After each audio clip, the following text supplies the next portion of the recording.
السلام علیکم ورحمۃ اللہ۔ میرے پیارے بھائیوں اور میری معززات ماؤں، بہنوں اور بیٹیوں،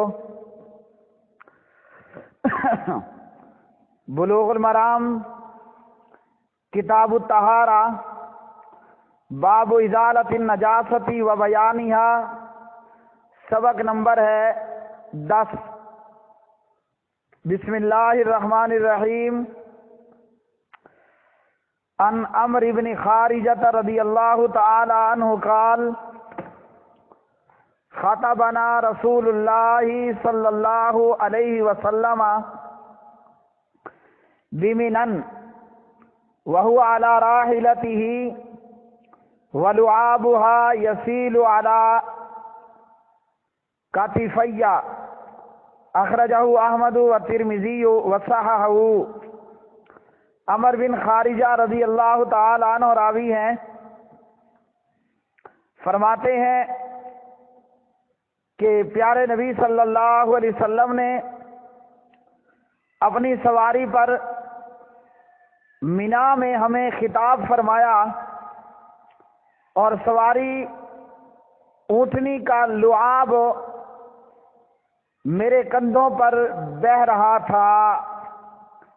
یہ حدیث سنن ترمذی کے اندر باب ما جاء لا وصیۃ لوارث 2121 نمبر پر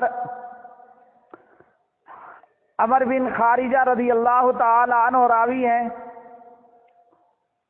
فرماتے ہیں خطب علی ناقتہ وانا تحت جرانہا، پیارے نبی صلی اللہ علیہ وسلم نے خطبہ پڑھا اپنی اونٹنی پر، اور میں اونٹنی کی گردن کے نیچے تھا۔ اونٹنی جگالی کر رہی تھی جیسے اونٹ جگالی کرتے ہیں، اور اونٹنی کا تھوک میرے دونوں کندھوں شانوں کے بیچ میں بہہ رہا تھا۔ اس وقت میں عمر بن خارجہ فرماتے ہیں کہ میں نے سنا آپ صلی اللہ علیہ وسلم فرما رہے تھے، اللہ عز و جل نے مقرر کر دیا ہے ہر حق والے کا حصہ، سو اب وصیت نہیں ہے وارث کے لیے، اور بچہ صاحب بستر کی طرف منسوب ہے، اور زانی کو پتھر ہیں۔ اس حدیث سے ہمیں یہ معلوم ہوا کہ معقول اللحم، وہ جانور جو حلال جانور ہیں جن کا گوشت کھایا جاتا ہے، ان کا لعاب دہن، ان کا تھوک وہ پاک ہے۔ اور اس حدیث میں پیارے نبی علیہ الصلوۃ والسلام نے یہ بتلایا کہ اب وارث کے لیے کوئی وصیت نہیں ہے۔ جو بھی میت کے ترکے کا وارث ہے، اللہ نے اس کے حصے بیان کر دیے ہیں، جس کو جو حصہ ملنا ہے۔ مثال کے طور پر اللہ رب العالمین نے سورۃ النساء پارہ 4 وغیرہ جو وارث ہیں ان کے حصے بیان کر دیے۔ تو اب وارث کے لیے کوئی وصیت نہیں ہے۔ اور اسی طرح فرمایا کہ بچہ صاحب بستر کی طرف منسوب ہے، یعنی جب کسی شخص کی بیوی نے زنا کا ارتکاب کیا، اور کوئی شخص کسی منکوہ وغیرہ سے زنا کرتا ہے، تو لڑکے کی نسبت اس عورت کے خاوند کی طرف ہوگی، اور زانی کو جو ہے وہ صرف پتھر مارے جائیں گے، یعنی سنسار کیا جائے گا۔ اس حدیث سے ہمیں یہ معلوم ہوا کہ حلال جانوروں کا تھوک وہ پاک ہے۔ گائے، بیل، بکری، اونٹ وغیرہ وغیرہ، ان جانوروں کا اگر لعاب، ان کا تھوک کپڑوں پر لگ جائے، جیسے عمر بن خارجہ کے کپڑوں پر اونٹنی کا تھوک لگتا رہا، تو کپڑے ناپاک نہیں ہوں گے۔ اس سے پہلے جو ہم نے حدیث پڑھی کہ گدھے کے تھوک کے بارے میں ائمہ کے بیچ میں اختلاف ہے، یا گدھے کے جوٹے کے بارے میں، گدے کے جوٹے کے بارے میں ائمہ کا اختلاف ہے کہ آیا وہ پاک ہے یا ناپاک، اور اس میں امام ابو حنیفہ رحمہ اللہ نے یہ فرمایا کہ اگر کوئی اور پانی نہ ہو تو پھر گدے کے جوٹے پانی سے وضو کیا جا سکتا ہے۔ اور اس حدیث میں ہمیں یہ پتہ چلا کہ جو جانور حلال ہیں، جن کا گوشت کھایا جاتا ہے، ان کا تھوک پاک ہے۔ اگلی حدیث، عن عائشہ رضی اللہ تعالی عنہا قالت کان رسول اللہ صلی اللہ علیہ وسلم یغسل المنی ثم یخرج الی الصلاة فی ذلک الثوب وانا انظر الى اثر الغسل فیہ، متفق علیہ۔ ولمسلم لقد كنت افرقه من ثوب رسول اللہ صلی اللہ علیہ وسلم فرقا فیصلی فیہ، وفی لفظ له لقد كنت احكه یابسا بظفری من ثوبہ۔ مومنوں کی ماں سیدہ عائشہ صدیقہ طیبہ طاہرہ رضی اللہ تعالی عنہ اس حدیث کی راویہ ہیں۔ سیدہ عائشہ فرماتی ہیں کہ نبی صلی اللہ علیہ وسلم منی کو دھویا کرتے تھے، کپڑوں پر لگی ہوئی منی دھویا کرتے تھے، پھر انہی کپڑوں کو پہن لیتے اور انہی کپڑوں کو پہن کر وہ نماز پڑھنے کے لیے تشریف لے جاتے، اور میں دھونے کے نشانات کو صاف طور پر دیکھ رہی ہوتی تھی۔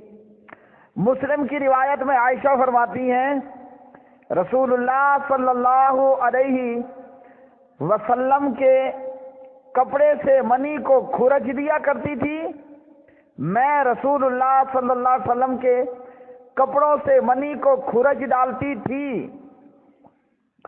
اور پھر آپ صلی اللہ علیہ وسلم انہی کپڑوں میں نماز ادا فرما لیا کرتے تھے۔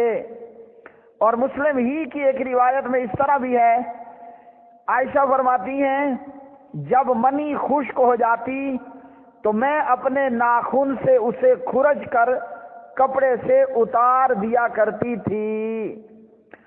اب اس حدیث سے جو کہ بخاری مسلم کی روایت ہے ہمیں یہ معلوم ہوا، اور یہاں سے بہت ساری باتیں ہمارے لیے سامنے آئیں، اسی طرح آگے کی حدیث سے بھی بہت ساری باتیں سامنے آئیں گی۔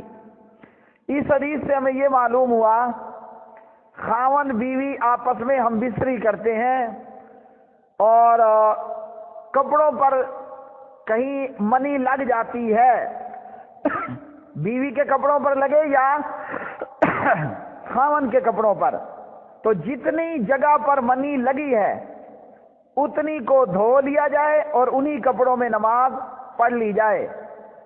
ہمیں یہ معلوم ہوا کہ اگر رات میں ہم بستری ہوئی، صبح میں وہ کپڑوں پر خشک ہو چکی ہے، تو صرف اس کو ناخون سے کھرچ دینا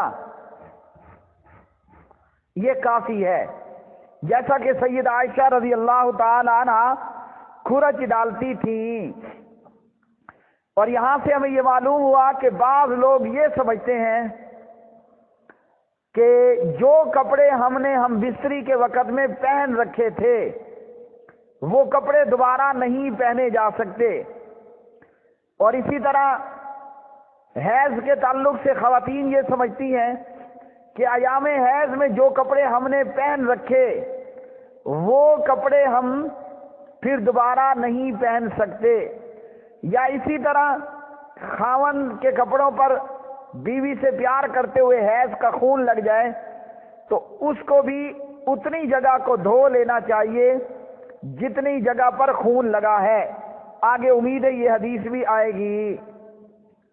تو پیارے نبی صلی اللہ علیہ وسلم کپڑوں پر، قمیض کے دامن پر یا شلوار پر کہیں منی لگ جاتی تو آپ علیہ الصلوۃ والسلام اتنی جگہ کو دھو لیتے اور نماز پڑھانے کے لیے امام مسجد نبوی محمد الرسول اللہ صلی اللہ علیہ وسلم مسجد میں تشریف لے جاتے تو معلوم ہوا کہ ہم بستری کے وقت میں پہنے ہوئے کپڑے پلید نہیں ہوتے، جیسا کہ بیشتر سوال کرنے والے مرد عورت نے یہ پوچھا بارہا دفعہ کہ جنبی کا پسینہ ناپاک ہوتا ہے یا حائضہ عورت کا پسینہ ناپاک ہوتا ہے اور اس حالت میں پہنے گئے کپڑے ناپاک ہو جاتے ہیں، تو ایسا کچھ بھی نہیں ہے۔ جتنی جگہ پر منی لگی ہے وہ کپڑے کا وہ حصہ دھو لیا جائے اور انہی کپڑوں کے اندر جو ہے وہ نماز پڑھنے کے لیے بندہ چلا جائے۔ اب ان احادیث سے ہمیں یہ معلوم ہوا کہ منی کو مطلقاً کپڑوں سے دھونا ضروری نہیں ہے، اگر تر ہے تو دھو لیں اور اگر خشک ہے تو اس کو فقط کھرچ دینا کافی ہے۔ میرے پیارے سامعین، یہ وہ بخاری مسلم کی روایت ہے جس کو لے کر الدیوبندیہ اور البریلویہ، دیوبندیت کی پیدائش 1866، البریلویت کی پیدائش، البریلویت کا یوم ولادت 1920، انڈیا بھارت ہندوستان ہے۔ اس حدیث کو لے کر دیوبندی اور بریلوی اہل حدیث کے خلاف پراپیگنڈا کرتے ہیں کہ اہل حدیث کے ہاں منی پاک ہے۔ پہلے تو ہم یہ دیکھتے ہیں کہ منی پاک ہے، یہ صرف اہل حدیث کا قول ہے یا صحابہ اور ائمہ دین کے بھی یہ اقوال ہیں، شافعیوں کے بھی یہ قول ہیں، حنبلیوں کے بھی یہ قول ہیں کہ منی پاک ہے۔ اور دوسری بات میں آپ تمام بھائیوں کو عرض کر دوں، جو کہ میں بہشتی زیور کے حوالے سے جو جواب ہے اس میں بیان بھی کر چکا ہوں۔ بخاری مسلم کی اس روایت کو لے کر دیوبندی بریلویوں کا اہل حدیث کے خلاف پراپیگنڈا کرنا کہ اہل حدیث یہ کہتے ہیں کہ منی پاک ہے، اہل حدیث ایسا کہتے ہیں یا نہیں کہتے، اور اہل حدیث میں سے جو کہتے ہیں اور جو نہیں کہتے تو کیوں کہتے اور کیوں نہیں کہتے ہیں۔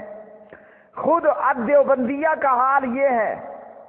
اشرف علی تھانوی بہشتی زیور میں لکھتا ہے کہ اگر کسی کی انگلی پر نجاست غلیظہ لگی تھی، اس نے اسے 3 مرتبہ چاٹ لیا تو انگلی پاک ہو جائے گی، اگرچہ چاٹنا منع ہے۔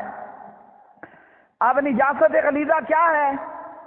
تو اشرف علی تھانوی پہلے یہ بتا چکا ہے تفصیلاً کہ نجاست غلیظہ میں منی بھی ہے، نجاست غلیظہ میں بڑی نجاست میں منی بھی ہے، اور لکھتا ہے کہ جس کی انگلی پر نجاست غلیظہ لگی تھی، انگلی کو 3 دفعہ چاٹ لیا تو انگلی پاک ہو جائے گی، اگرچہ چاٹنا منع ہے۔ تو اہل حدیث کو تانا دینے والے یا اہل حدیث کے خلاف پراپیگنڈا کرنے والے خود پہلے آئینہ سامنے کھڑے ہو کر اپنا چہرہ دیکھیں۔ منی کے تعلق سے کہ منی پاک ہے یا نہیں، ایک جماعت نے ان احادیث کی روشنی میں کہ منی کو کھرچ ڈالا ناخن سے یا کسی چیز سے، ایک جماعت نے ان احادیث کی روشنی میں یہ استدلال کیا ہے کہ منی پاک ہے، مگر اس میں ایسی کوئی چیز نہیں جو اس پر دلالت کرتی ہو کہ منی پاک ہے۔ یعنی حدیث میں فقط اتنا ہے کہ تر منی کو دھونا ہے اور خشک منی کو جو ہے وہ کھرچ دینا ہے، بس۔ اب پاک ہے ناپاک ہے ایسا کچھ نہیں، اگر پاک ہوتی تو اس کو دھویا جانا ضروری یا کھرچنا ضروری نہ ہوتا۔ بہرحال بخاری مسلم کی روایات کو لے کر بعض نے یہ کہا کہ منی پاک ہے، اور علامہ شوکانی رحمہ اللہ نے نیل الاوتار میں کہا کہ منی کو دھو کر ہاتھ کے ساتھ صاف کر کے اسے مل کر کھرچ کر یا رگڑ کر زائل کرنا دور کرنا ثابت ہے، اور کسی بھی چیز کے زائل کرنے کا دور کرنے کا حکم یہی معنی رکھتا ہے کہ وہ چیز نجس ہے، پلید ہے۔ پس صحیح موقف یہی ہے کہ منی ناپاک ہے، لہذا مذکورہ بالا تمام طریقہ ہے طہارت میں سے کسی ذریعے سے اس متاثرہ حصے کو پاک کیا جائے، یعنی دھو کر یا پھر اس کو کھرچ کر۔ اسی طرح علامہ شوکانی نے ایک اور جگہ میں کہا کہ منی پاک ہے، یعنی امام شوکانی کی رائے بھی مختلف تھی پاک اور ناپاک دونوں میں۔ منی کے تعلق سے بعض لوگوں نے یہ کہا کہ منی پاک ہے، اور کہا کہ منی جو ہے وہ ناک کی رطوبت یا تھوک کی طرح ہے۔ یہ کہنا ہے امام شافعی، امام داؤد اور امام احمد اور صحابہ میں سے حضرت علی، سعد بن ابی وقاص، حضرت ابن عمر، ام المومنین عائشہ صدیقہ رضی اللہ تعالی عنہم، اور کچھ دوسرے ائمہ، ان میں سے امام مالک، امام ابو حنیفہ رحمہم اللہ تعالی، ان کے نزدیک خشک منی کھرچ دینے سے کپڑا پاک ہو جاتا ہے، پانی سے دھونا ضروری نہیں ہے جب منی خشک ہو۔ منی پاک ہے یا ناپاک؟ اور اس حوالے سے جو اہل حدیث کے خلاف دیوبندیہ پراپیگنڈا کرتے ہیں، زبیر علی زئی رحمہ اللہ اپنے فتاوی میں آنے والے سوالوں کا جواب دیتے ہوئے کچھ یوں گویا ہوتے ہیں۔ سوال ہوا کہ کیا منی پاک ہے؟ بعض لوگ اہل حدیث کے بارے میں یہ کہتے ہیں کہ وہ منی کو صاف پاک قرار دیتے ہیں۔ جواب، منی کے بارے میں علماء کا اختلاف ہے۔ ہمارے نزدیک راجح یہ ہے کہ منی ناپاک، پلید اور نجس ہے۔ جواب میں لکھتے ہیں کہ حنفیوں کے چچا زاد بھائی شافی لوگ منی کو پاک سمجھتے ہیں۔ دیوبندی مفتی محمد تقی عثمانی صاحب نے کہا کہ منی کی نجاست اور طہارت کے بارے میں اختلاف ہے، اور یہ اختلاف حضرات صحابہ رضوان اللہ علیہ مجمعین کے دور سے چلا آ رہا ہے۔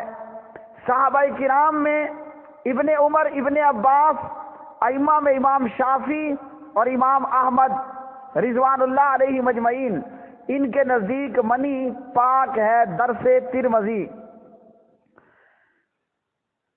ایک اور سوال کا جواب دیتے ہوئے لکھتے ہیں کہ فرقہ بریلویہ اور ان کے پیران پیر شیخ عبد القادر جیلانی رحمہ اللہ نے کہا ہے کہ ہمارے مذہب میں مشہور ترین روایت کے مطابق منی پاک ہے، غنیت الطالبین۔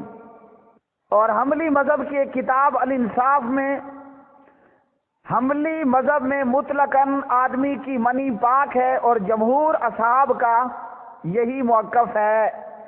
امام نووی رحمہ اللہ فرماتے ہیں کہ بہت سے اہل علم منی کو پاک کہتے ہیں۔ حضرت علی المرتضی، سعد بن ابی وقاص، عبداللہ بن عمر، عائشہ رضوان اللہ علیہ مجمعین، اور امام داؤد ظاہری کا یہی مسلک ہے۔ امام احمد کی صحیح ترین روایت یہی ہے کہ منی پاک ہے۔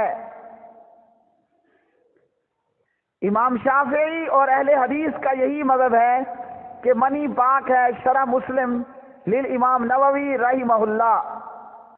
بعض علماء اہل حدیث منی کی طہارت کے قائل ہیں، اور ان کی دلیل حضرت علی اور اسی طرح دیگر متعدد صحابہ اور ائمہ دین کے اقوال، اور ان کی دلیل پھر بخاری مسلم کی روایات کے کھرج ڈالی، نیل الاوتار وغیرہ۔ اب بریلویوں اور دیوبندیوں کا منی پاک ہے اہل حدیث کو بدنام کرنے کے لیے یہ کہنا کہ غیر مقلدوں کا مذہب ہے کہ منی پاک ہے، یہ محض تقلید پرستی اور تبلیغ کاری اور کذب بیانی ہے۔ جو مسئلہ صحابہ سے لے کر فرقہ دیوبندیہ بریلویہ کی ولادت سے پہلے اہل علم کے بیچ میں اختلافی رہا، اس مسئلے میں اہل حدیث کو بدنام کرنا یہ سراسر تبلیغ کاری اور کذب بیانی ہے۔ تو میرے پیارے بھائیوں، اس حدیث سے ہمیں یہ معلوم ہوا کہ منی اگر تر ہو تو اسے دھو لینا چاہیے، جیسا کہ پیارے نبی صلی اللہ علیہ وسلم اپنے کپڑوں پر سے منی کو دھوتے تھے۔ یغسل المنیہ، اگر منی خشک ہو تو اس کو ناخن سے یا کسی چیز سے بھی کھرچ کر صاف کر دینا چاہیے، جیسے مومنوں کی ماں سیدہ عائشہ صدیقہ طیبہ طاہرہ رضی اللہ تعالی عنہ کرتی تھی۔ اور اس ساری بحث سے یہ معلوم ہوا کہ دیوبندیوں اور بریلویوں کا محض اہل حدیث کے تعلق سے یہ پراپے گنڈا ہے، اور اہل حدیث کے تعلق سے یہ محض افواہ کاری ہے کہ اہل حدیث کو بدنام کرنے کی کوشش کرنا کہ منی کو یہ لوگ پاک کہتے ہیں، جبکہ صحابہ اور ائمہ دین کے بیچ میں یہ مسئلہ اختلافی رہا، بعض نے کہا پاک، بعض نے کہا کہ ناپاک۔ لیکن پاک ناپاک کا کیا مطلب؟ محض اتنا مطلب ہے کہ اس کو دھویا جائے گا اگر تر ہے، اور خشک ہے تو محض کھرچ ڈالنا بھی وہ کافی ہے۔ خود ان لوگوں کا اپنا حال یہ ہے کہ اشرف علی تھانوی کہہ رہا ہے نجاست غلیظہ کسی کی انگلی پر لگی تھی، 3 مرتبہ چاٹ لیا انگلی پاک ہو جائے گی، اگرچہ چاٹنا منع ہے۔